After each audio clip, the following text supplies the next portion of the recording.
1절로 4절, 그 다음에는 12절로 17절까지. 자, 우리 같이 합독하도록 하겠습니다. 시작. 내가 봄에 어린 양이 7인 중에 하나를 떼시는데 그때에 내가 들으니 내 생물 중의 하나가 우레소리같이 말하되 오라 하기로, 이에 내가 보니 흰 말이 있는데 그 탄 자가 활을 가졌고 멸류관을 받고 나아가서 이기고 또 이기려고 하더라.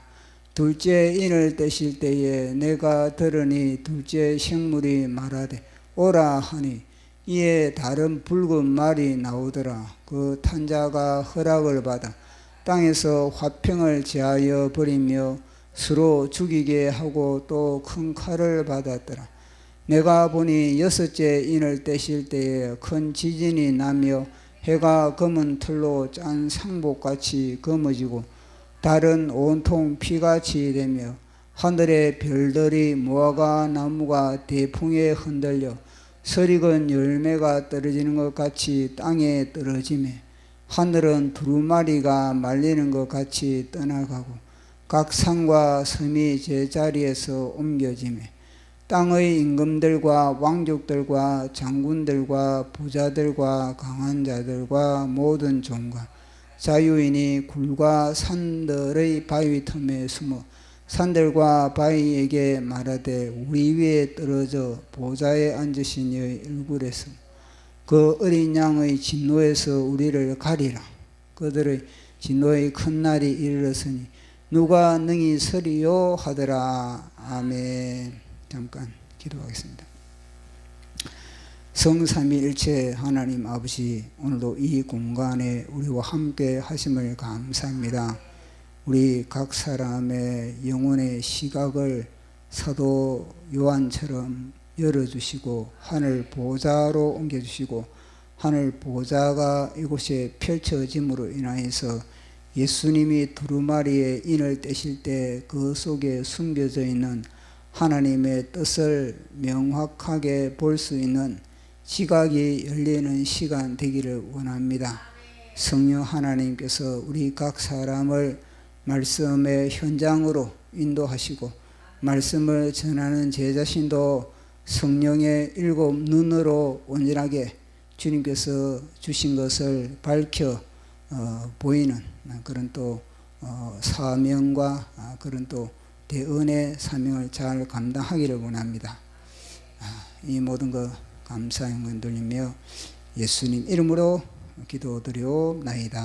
아멘. 오늘 우리가 요한복음 요한계시록 6장을 살펴보게 되는데, 이 요한계시록을 볼 때는 또 뭐 그 요한계시록뿐만 아니라 다른 복음서도 마찬가지입니다. 이 복음서를 볼 때는 시각이 굉장히 중요한 겁니다. 시각이 어떤 시각을 가져야 되냐면은 참새 시각에 두 종류의 시각이 있다면은 하나는 참새의 시각이 있고 하나는 독수리의 시각이 있습니다. 참새의 시각은 어떻습니까? 참새의 시각은 이 땅에 먹이 앞에 자기 앞에 있는 그런 먹이를 쫓기 위해서 그렇게 시야가 넓지 않습니다. 늘 땅의 시각을 그렇게 가질 수밖에 없는 그것이 바로 참새의 시각입니다. 그처럼 참새의 시각으로 이 요한계시록을 보면은 한 구절에 이 신경을 쓰다 보면은 이 전체적인 그런 숲을 보지 못하는 겁니다. 그래서 이 전체적인 이 숲을 보기 위해서는 독수리의 시각을 가져야 됩니다. 사실 우리가 복음서도 이 요한복음은 독수리 복음이다 그렇게 이야기를 하거든요. 그러니까 이 사도 요한의 시각은 다른 복음서와는 완전히 시각이 다른 겁니다. 이거는 태초부터 그렇게 지금 들어가고 있으니까, 요한은 다른 복음서는 뭐 마태 같은 경우에는 족보부터 그렇게 나간다면은 뭐 마가복음은 또 마가복음대로 또 누가복음대로 그 사실 하나의 그런 시각이 다 좁은 그런 시각인 겁니다. 그러나 이 요한복음은 태초부터 그러니까 시각이 뭐냐면 이거는 단순히 땅의 시각이 아니라 저 하늘 태초부터 그러니까 이 세상 이전 세상에부터 그렇게 바라보면서 그렇게 복음서를 펼쳐나가는 그걸 갖다가 독수리 복음이다 그렇게 이야기를 하거든요. 자, 그러면은 사도 요한은 독수리의 시각을 가지고 있는 겁니다.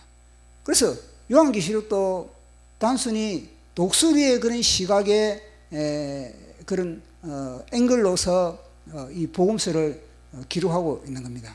그래서 제가 지금 그림을 그렸지 않습니까? 이 참새는 이 땅에서 먹이를 쫓기 위해서 땅만 이제 바라보는 그런 하나의 그런 성향이 있다면, 이 독수리는 아주 고공을 하면서 온 산맥과 강과 모든 것을 다 그렇게 꿰뚫어 보고 있는 겁니다. 그렇다고 뭐 이 독수리의 시각은 숨만 바라보느냐? 아니거든요. 그 속에 먹잇감이 있다면 예리하게 그 먹잇감을 향해서 이 하나의 레이저를 그렇게 발사하고, 그리고 부리를 쏜살같이 날아가서 부리로 쪼아먹는 그것이 바로 독수리인 겁니다. 이 독수리는 미래를 보면서 이 독수리의 시각은, 우리가 독수리의 시각을 가지면은 미래를 보면서 과거를 해석할 수 있고, 그것도 현재도 뭐냐 해석을 하게 되는 그런 하나의 시각을 갖게 되는 겁니다. 그래서 이 요한계시록도 그런 독수리의 시각으로 그렇게 바라봐라. 이게 뭐 제 개인의 뜻이 아니고 하나님이 그렇게 하신 겁니다. 하나님이 사도 요한을 그런 시각을 갖게 만드는 겁니다. 자, 우리 4장 1절 같이 보도록 하겠습니다. 시작. 일 후에 내가 보니 하늘에 열린 문이 있는데 내가 들은 바 처음에 내가 말하던 나팔 소리 같은 그 음성이 이르되 이리로 올라오라. 이후에 마땅히 일어날 일들을 내게 보이리라 하시더라. 아멘.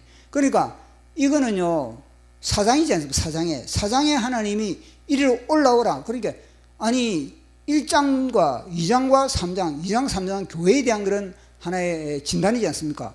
그러면은 사도 요한을 땅에서도 충분히 이야기를 할 수 있을 것인데, 땅에서도 하나님이 예수님이 환상을 통하여서 여러 가지를 다 그렇게 이야기해 줄 수 있는 것인데, 이거는요 땅에서로서는 안 된다는 겁니다. 그래서 사도 요한은 뭐냐, 하늘로 올라오게 만드는, 하늘로 공중으로 들고 올려 가지고 하늘 보좌를 보여주는 그것이 바로 이 요한계시록의 4장의 그런 하나의 모습이거든요.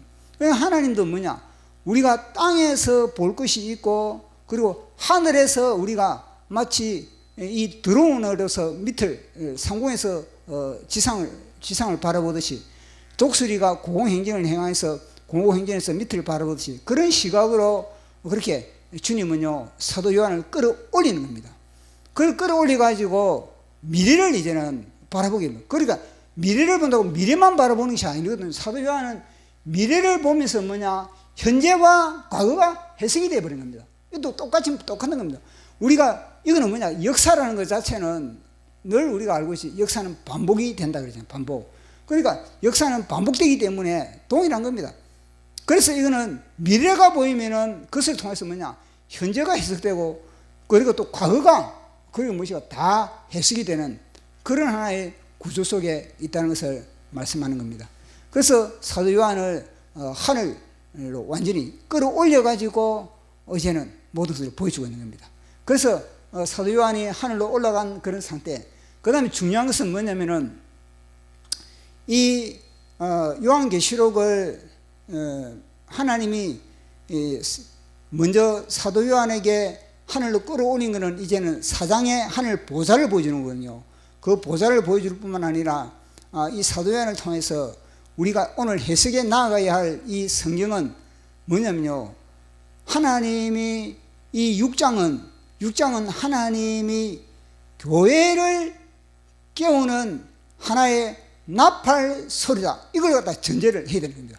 그래 요한계시록 6장에는 보면은 막 말이 등장하고, 말이 흰 말이 등장하고, 붉은 말이 등장하고, 검은 말이 등장하고, 청황색 말이 등장하고, 순교자들이 등장하고, 막 온 세상에 막 난리 법석이 막 하늘에 천지지변이 완전히 막 진동이 되고, 이러면은 야, 이거는 엄청난 마치 스릴러 공포영화다, 이런 식으로 볼 수밖에 없는데, 이게 뭐냐, 6장 혼자만 뚝 떼가지고 이걸 보면요 완전히 이거는요 공포영화입니다. 공포영화. 6장 혼자 떼서 보는 것이 아니라, 그래서 제가 독수리 이야기를 하는 거예요. 독수리 시각으로 이거는요 1장에서부터 6장까지 연결시켜가지고 전체적으로 관망을 딱 보면요, 왜 6장이 이렇게 펼쳐지는지 이걸 갖다가 우리가 해석을 할 수가 있는 겁니다. 오늘 우리가 읽은 이 6장에 이 보니까 흰말이 딱 던진데 보니까 가보니까 이 흰말에 이 말을 탄 자가 이거는 전쟁으로 막 이기고 또 이기려고 하는, 그러니까 완전히 이 자가 설치면은 온 세상이 전쟁 난리판이 되는 그런 부분을 이야기를 하고 있거든요. 계속 마찬가지입니다. 그래 이걸 보면서 우리는 단순히 6장만 딱 보면요, 이건 진짜 와, 전 세계가 난리판이구나, 전 세계가 완전히 기근에 흐르게 오는구나, 와, 전 세계가 완전히 막 사망에 완전히 그런 음침한 그런 하나의 그런 분위기가 형성되는구나, 이렇게 볼 것인데, 그러지 말고 이걸 갖다가 교회의 시각을, 독수리의 그런 시각으로서 우리가 이 6장이 왜 펼쳐지는지를 우리가 살펴봐야 돼요. 그리고 왜 펼쳐지는지를 살펴보려면 뭐냐면요, 우리는요 늘 시각을 갖다 전체적인 시각을 바라봐야 됩니다. 이거는 뭐냐, 다름 아니라 하나님이 교회를 깨우기 위한 것이구나, 이걸 우리가 염두에 둬야 되는 겁니다. 그래서 뭐냐, 나팔 소리, 이게 중요해요. 나팔 소리가 우리는 그 이야기를 우리는요 놓쳐서는 안 되는 겁니다. 그 이야기가 1장 9절 10절이거든요. 다시 1장 9절 10절. 우리는 6장만 딱 이 앵거를 갖다가 6장에만 딱 그렇게 돋보기를 들이대고 봐서는 안 된다는 겁니다. 이 요한계시록을 풀려면요 전체적인 시각, 1장에서부터 전체적인 흐름을, 물이 흘러가듯이 흐름으로서 이렇게 봐야만이, 그래야만이 이 요한계시록이 수포로 나에게 딱 다가오는 겁니다. 그러니까 요한계시록이 지금 뭐냐, 1장에 9장 9절 10절에 보면은 나팔 소리, 이 나팔 소리가 굉장히 중요하거든요. 자, 우리 9절 10절 시작. 나 요한이 너희 형제요 예수의 환난과 나라와 참음에 동참하는 자, 하나님의 말씀과 예수의 증언으로 했음으로 말미암아 밤무라는 섬에 있었더니 주의 날에 내가 성령에 감동되어 내 뒤에서 나는 나팔 소리 같은 큰 음성을 들으니 아멘. 그래서 사도 요한이 나팔 소리 같은 큰 음성을 들으니, 이거는 뭐냐, 나팔 소리가 이미지가 뭐냐면 성경에서는 늘 뭐냐, 행진할 때 깨우는 겁니다. 행진할 때 깨우는 거, 기상시키는 거, 전쟁 나팔 소리. 그러니까 잠자는, 지금 여기서는 요한계시록에서는 뭐냐, 잠자는 영혼을 깨우는 거, 마치 여리고성을 무너뜨릴 때 나팔 소리로 그렇게 한 것 마찬가지고, 잠자는 이거는 뭐냐, 잠자고 있는 교회를 깨우는 거예요. 특히 핵심 1차적으로는 교회고, 그 다음에는 뭐냐, 세상을 깨우는 거예요. 세상을. 그래서 이 나팔 소리를 통해서 이제 주님이 교회를 깨우게 만드는 겁니다. 그래서 이제는 2, 3장에 어떻게 있습니까? 2, 3장은 교회 진단을 들어갔거든요. 교회 진단을 딱 들었는데 보니까 와, 이거는 교회가 보통 잠자는 것이 아니다. 7교회를 진단해 보니까 거의 다 빌라델피아 교회나 아니면 스무나 교회를 제외하고는요, 다 뭐냐, 완전히 굴굴 잠을 자고 있다는 거예요. 그들이 잠을 자고 있으면서도 자기들이 잠자고 있는 것 자체도 지금 모르고 있다는 겁니다. 그래서 하나님은요 급하게 이 나팔 소리를 통해서 뭐냐, 사도 요한에게 깨우라. 사도 요한을 깨우라, 이 교회를 깨우라는 것이 뭐냐, 요한계시록입니다. 지금도 마찬가지. 교회를, 이 요한계시록을 하나님이 우리에게 주신 목적이 무엇인가? 그것은 뭐냐, 잠자는 교회야 깨어나라, 일어나라, 회개하라, 정신 차려라, 이러기 위하여서 요한계시록을 주님이 우리에게 주신 것이거든요. 그래서 이 나팔 소리가 굉장히 중요하다는 겁니다. 나팔을 부는, 왜 이 나팔을 부니까, 이거는 뭐냐면요, 지금은 이때는 요한계시록이 이때 펼쳐질 때는요, 그들이 앞으로 전쟁이 펼쳐지니까 너희들 깨어나라, 이게 아닌 겁니다. 뭐냐면요, 지금 전쟁 중인데 너희들이 잠자고 있느냐? 뭐 우리가 알고 있듯이 10대 박해예요. 10대 박해. 최고의 10대 박해, 로마의 10대 박해가 있는데 지금 뭐냐, 두 번째 도미티안 왕이 되는 두 번째 박해거든요. 그러니까 10회전 복싱 경기에 지금 라운드를 뛰려면 지금 예전인데, 예전에 뭐냐, 이 교회가 지금 뭐냐, 잠자고 있다는 겁니다. 아니 1회전 되기 전에, 아니 복싱 경기를 하기 전에 바짝 뛰어가지고 지금 싸울 준비를 해야 되는데, 지금 1회전이 지나가고 예전이 됐는데도 여전히 뭐냐, 잠자고 있다는. 그러면은 10회전까지 간다면 어떻게 되겠습니까? 교회는 다 박살나버린 겁니다. 완전히 교회는 10회전 가기 전에 벌써 5회전에 KO패 당할 수밖에 없는 그런 상태인 겁니다. 그러니까 전쟁주의, 지금 뭐냐, 앞으로 전쟁이 일어날 것인데 너희들 깨어나라, 이게 아니고 지금 전쟁 중이다, 깨어나라, 이게 뭐냐, 요한계시록입니다. 그게 바로 우리 지금 이 시대를 향해서 주님이 말씀하시고자 하는 그런 내용이라는 것을 우리는 알아야 되는 것입니다. 그래서 요한계시록의 전 과정을 우리는요, 이걸 아까 계속 제가 강조하는 것과 마찬가지로 살펴봐야 합니다. 첫째는 1장이 우리 예수님이 등장해요. 우리 예수님이 딱 등장하는데 보니까, 와, 그 예수님의 위험찬 모습 보니까 사망과 음부의 열쇠를 누가 잡고 있다? 우리 예수님이 잡고 있는 도미티안 황제. 지금 혹독하게 교회를 핍박하고 있는 도미티안 황제가 잡고 있는 것이 아니라 사망과 음부의 열쇠는 우리 예수님이 잡고 있어요. 예수님이 아니고는 어느 누구도 뭐냐, 주임을 당할 수가 없다는 겁니다. 그리고 우리 예수님이 뭐냐, 완전 교회의 머리예요. 우리 예수님이 뭐냐, 모든 교회의 그런 목회자들을 갖다가 별로서 잡고, 별로 떨지 말라는 거예요. 쫄리지 말라는 겁니다. 그걸 갖다가 밝히는 것이 1장이거든요. 그리고 2, 3장은 이제 교회 진단을 들어갔죠. 조금 전에 제가 이야기했듯이 교회 진단을 들어가 보니까 이거는 뭐냐면요, 완전히 쿨쿨 잠자고 있다는 겁니다. 그래서 하나님이 사도 요한을 통해서 안 되겠다, 뭐냐, 이걸 사도 요한을 갖다 하늘로 불러 올린 겁니다. 하늘로 불러 올려가지고 이제는 뭐냐면요, 하늘 보좌를 보여, 보좌. 그것이 뭐냐, 사상이거든요. 사상은 하나님의 보좌. 하나님의 보좌. 우리가 받지 않습니까? 하나님의 보좌. 하나님의 보좌에서 네 생물이 있고 24장로가 있고, 그리고 많은 그런 천사들이 있고, 그리고 무지개가 있고, 그리고 또 생수가 흐르 넘치고, 그리고 그것에 하나님의 언약이 집행되고 있는. 그 다음에는 5장이 뭐냐면요, 두루마리, 어린 양, 일찍이 죽임을 당한 어린 양. 이 어린 양을 통해서 뭐냐, 하나님의 손에 있는 두루마리, 어느 누구도 두루마리를 뗄 수 없는데 오직 일찍이 죽임을 당한 어린 양 예수 그리스도만이 이 두루마리를 뗄 수가 있다는 겁니다.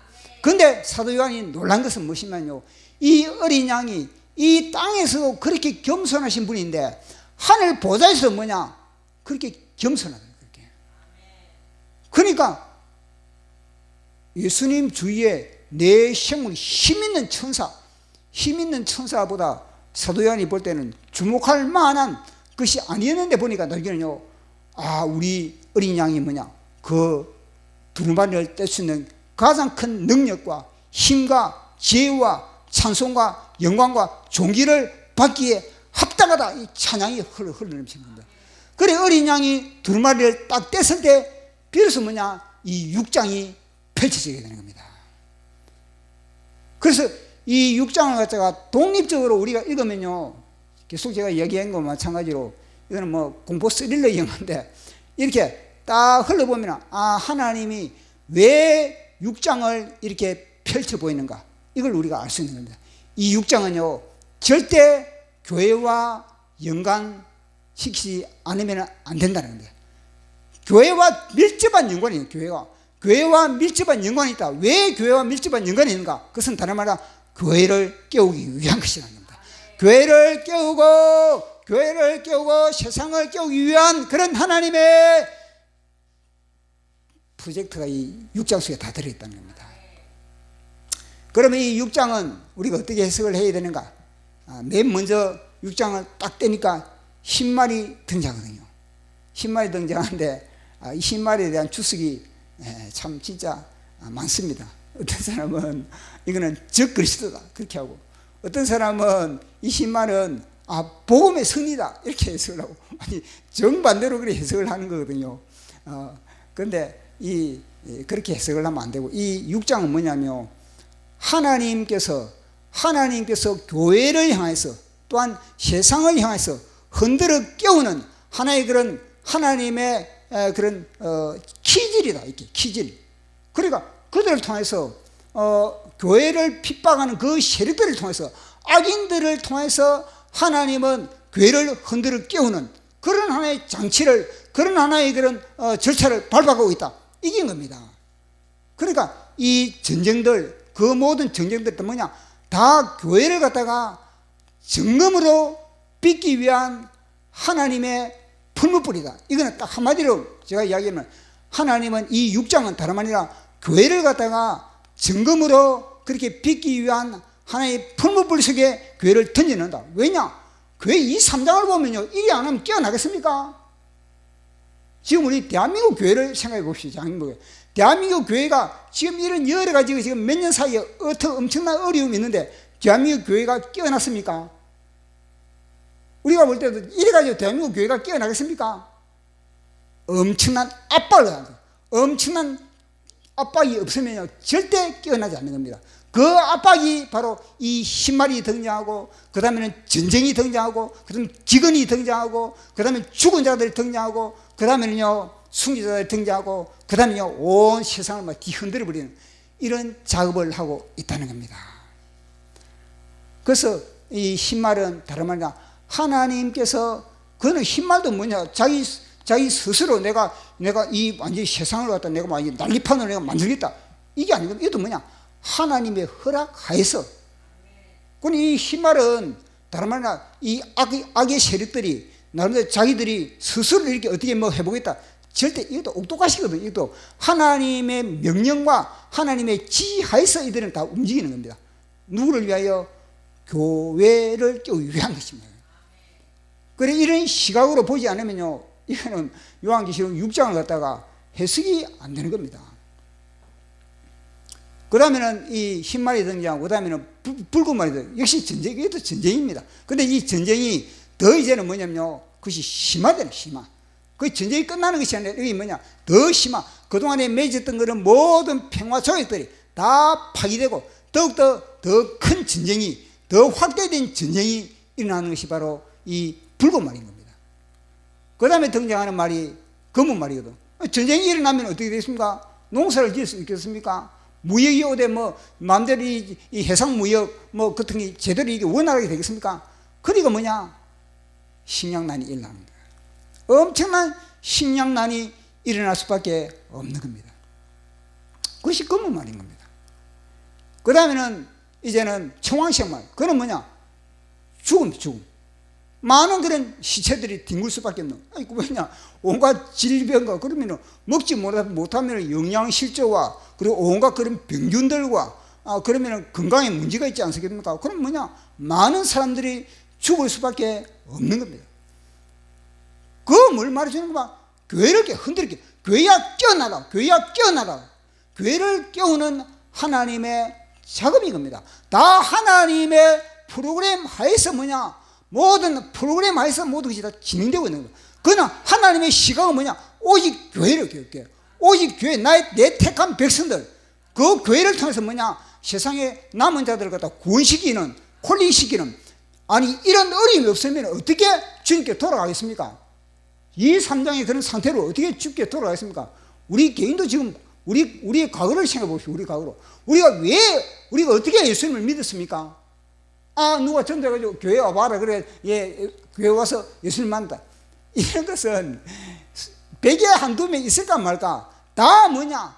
진짜 이 계시록 6장의 1장부터 무슨 소리지 이게? 계시록 6장의 흰말부터 등장하는 이 검은 말 같은 이런 엄청난 그런 고난과 시련과 역경과 완전히 삶의 외통수에 몰려있기 때문에 우리가 예수님을 만났지 않습니까? 마찬가지입니다. 깨어나는 것도 마찬가지. 깨어나는 것도 뭐냐? 타락해가지고 지금 예수님을 믿다가도 중간에 막 형청망청거리는 이런 사람들 회개시키기 쉽습니까? 그게 이 회개도 뭐냐? 엄청난 뭐냐? 겟세마네. 그게 뭐냐? 겟세마네 이 자체가 압박이거든. 압착. 그러니까 이 감람 나무가 감람나무의 열매가 압박을 방해 기름이 짜지는 거거든요. 그만큼 뭐냐, 완전히 압박을 했을 때 비로소 뭐냐, 기름이 나오는 것과 마찬가지로 우리 영혼을 갖다가 완전히 육체, 영혼 이걸 갖다가 짓누르는 그런 하나의 핍박과 압박이 있을 때 비로소 깨어나야 되는 겁니다. 그것이 죽음에 대한 그런 근무말이고, 그 다음에 중요한 것이 뭐냐면요, 이 다섯째 인을 뗐을 때가, 이게 굉장히 중요한 겁니다. 자, 다섯째 인을 뗐을 때는 우리 한번 읽어보도록 하겠습니다. 자, 다섯째 인을 뗐을 때, 이거는 너무나 중요하기 때문에 계시록 6장 9절에서 11절 시작. 다섯째 인을 떼실 때에 내가 보니 하나님의 말씀과 그들이 가진 증거로 말미암아 죽임을 당한 영혼들이 제단 아래에 있어 큰 소리로 불러 이르되 거룩하고 참되신 대주제여 땅에 거하는 자들을 심판하여 우리 피를 갚아주지 아니하기를 어느 때까지 하시려 하나이까 하니 각각 그들에게 흰 두루마기를 주시며 이르시되 아직 잠시 동안 쉬되 그들의 동무 종들과 형제들과 자기처럼 죽임을 당하여 그 수가 차기까지 하라 하시더라. 아멘.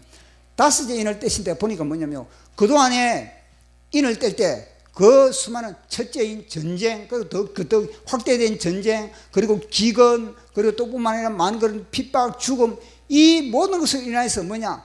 순교를 당해, 순교를. 예수 믿는데 순교 당했다는 거예요. 그 순교를 당한 그들이 뭐냐? 그들이 최종 목적지, 최종 그들이 도착한 곳이 어디냐? 다른 말로 하늘 보좌있거든, 보좌있거든. 뭐냐? 승리를, 여기에 바로 승리가 있다는 겁니다. 이걸 뭘 말해주는 겁니까?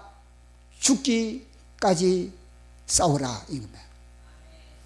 그러니까 생명을 내놓아야 되는 것이 죽기까지 싸웠을 때 비로소 뭐냐? 승리가 그것이 뭐냐? 우리 주님의 십자가를 바라보는 것입니다. 그것이 다른 말은 뭐냐? 죽임당한 어린 양. 전쟁의 핵심 뭐냐? 죽임당한 어린 양이라는 거예요. 흰말을 보는 것이 아니라 흰말이 등장할 때도 죽임당한 어린 양을 보는 것이고, 하늘 보좌에 검은 말이 등장할 때도 죽임당한 어린 양을 보는 것이고, 붉은 말이 등장할 때도 죽임당한 어린 양을 보는 것이고, 청황색 말이 등장할 때도 죽임당한 하나님의 어린 양을 보는 것이고, 죽임당한 하나님의 어린 양이 뭐냐? 승리의 관건이라는 겁니다. 그래서 오상이 아니십니까? 죽임당한 어린 양. 모든 전쟁의 승리는 뭐냐? 모든 전쟁의 승리뿐만 아니라 너희들이 영원한 그런 정금의 그런 예수님의 신부가 되기 위해서 뭐냐? 죽임당한 어린 양과 마찬가지로 십자가를 짊어지라는 겁니다. 죽기까지 뭐냐? 십자가를 짊어지라는 겁니다. 그것이 바로 이 여섯째, 다섯째 인을 뗐을 때의 모습인 겁니다. 그런데 이걸 통해서 우리가 딱 정보를 보면 죽음의 더 뭐냐? 순교의 숫자를 채운다 그래요. 순교의 숫자. 이걸 보면서 그런 핍박 가운데서도 교회들이 깨어나지 못했구나. 이걸 우리가 힌트를 얻을 수가 있다. 만약에 그들이요, 진짜 많은 사람들이 껴서 순교를 당했다면요, 이런 기록을 할 필요 없는 겁니다. 이제는 뭐냐? 순교의 숫자가 다 찼다. 이게 될 것인데, 뭐냐?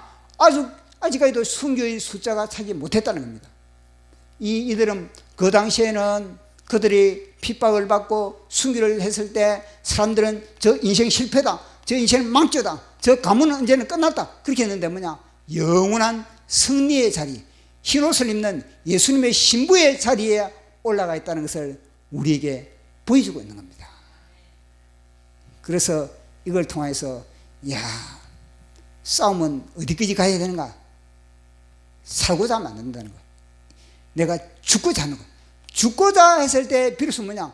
주님은 뭐냐? 죽기까지 뭐냐? 충성하는 그 끝은, 그래 십자가까지 갔을 때까지 주님은요, 그걸 원하는 겁니다. 그걸. 그게 다섯째 인이고, 그리고 이제 여섯째 인은 다른 말이라 온 세상이 뗐을 때 막 하늘에 별이 막 떨어지고 막 땅에 지진이 나고 산들이 이동돼 움직이고, 이거는 뭐냐?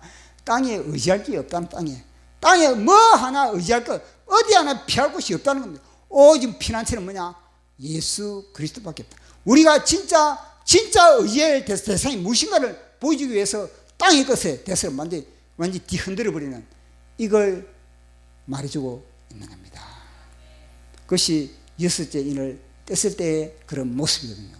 그러니까 요한계시록 6장의 이 시각은 요한계시록 6장만 딱 들어보면요, 이게 제대로 해답이 안 나오고 막 한 구절 한 구절 풀려면은 이게 도대체 뭐냐? 도대체 흰 말이 뭐고, 검은 말이 뭐고, 붉은 말이 뭐고, 이 사다 보면요, 헤맬 수밖에 없는 겁니다. 그는 뭐냐? 전체적인 일장에서 그리고 쭉 이 훑어보니까, 이거는 뭐냐? 하나님이 교회를 갖다가 정금으로 빚기 위해서 하나님의 풀무불 속에 교회를 던져놓고 세상을 던져놓는구나. 이걸 갖다가 우리에게 이야기 주는 거예요. 그래서 저는 이걸 딱 읽으면서 이거는 다니엘서를 이야기를 하고 있는구나. 이게 저한테 와닿아. 다니엘서가 이거거든요. 다니엘이 무엇입니까? 바벨론의 포로로 그렇게 잡혀간 겁니다. 다니엘의 세 친구도 마찬가지야. 다니엘의 세 친구도 뭐냐? 풀무불 속에 들어간 겁니다. 풀무불 속에 들어가니까 비로소 뭐냐? 그 속에서 넷째 사람이 등장해가지고 완전히 그곳에서 뭐냐? 승리를 갖다가 안겨준 거거든요. 그래서 뭐냐? 그곳에서 정금 같은 그런 믿음을 갖다가 보여주는 겁니다. 다니엘도 어떻습니까? 사자굴 속에 들어갔다. 사자굴 속에. 그건 무엇입니까? 내나 요한계시록 6장의 이야기를 하고 있는 겁니다. 그 땅에 가서 완전히 어떻습니까? 그 정치 한복판입니다. 그는 뭐냐? 완전히 사자굴 속에 그것 자체가 그 바벨론의 정계 자체에 들어갔다는 것 자체가 이미 뭐냐면요, 죽음의 골짜기 속에 던져졌다는 겁니다. 근데 그 속에서 살아남는 비결이 뭔가? 마찬가지입니다. 죽임당한 어린 양 예수 그리스도를 바라보는 것밖에 없는 겁니다. 그래서 다니엘도 뭐냐? 하루에 3번씩 어땠습니까? 예루살렘을 향해서 창문을 열고 기도했다. 그래, 이 해답 무엇이면 해답은 이 6장의 이 핍박 하나님의 연단, 이 단련의 핵심 뭐냐? 다름 아니라 말씀과 기도. 그것이 뭐냐? 다름 아니라 빌라델비아 교회라는 거예요. 빌라델비아 교회는 뭐냐? 능력이 없지만은 그러나 이 능력이 부족하지 뭐냐? 하나님의 말씀을 예수의 이름을 뭐냐? 배반하지 않았다는 겁니다. 그것이 뭐냐? 빌라델비아 교회고, 그것이 뭐냐? 다니엘이고, 그것이 다니엘의 새 친구라는 겁니다. 그래서 요한계시록 6장은 그렇게 풀어가야, 그래야만이 하나님의 시각, 하나님의 독수리의 시각으로 이걸 갖다가 볼 수가 있는 겁니다. 그래서 앞으로 요한계시록 펼쳐갈 때 이런 시각으로 우리가 딱 봤을 때 전체적인 이 흐름, 전체적인 그런 모든 계시록을 연결시키는 한 장 한 장만 이 사실을 요한계시록을 갖다 1장, 2장 뭐 나눈 것도 사람이 나누었지 그 누가 나눴습니까? 하나님은 다 이 처음부터 끝까지 다 했는데 사람이 이제 읽기 쉽게 그거 하기 위해서 장수를 나눈 거지. 그렇게 이렇게 쫙 그렇게 읽어보는, 그렇게 살펴보는 저와 여러분들 예수 이름으로 축원합니다. 자, 또 한자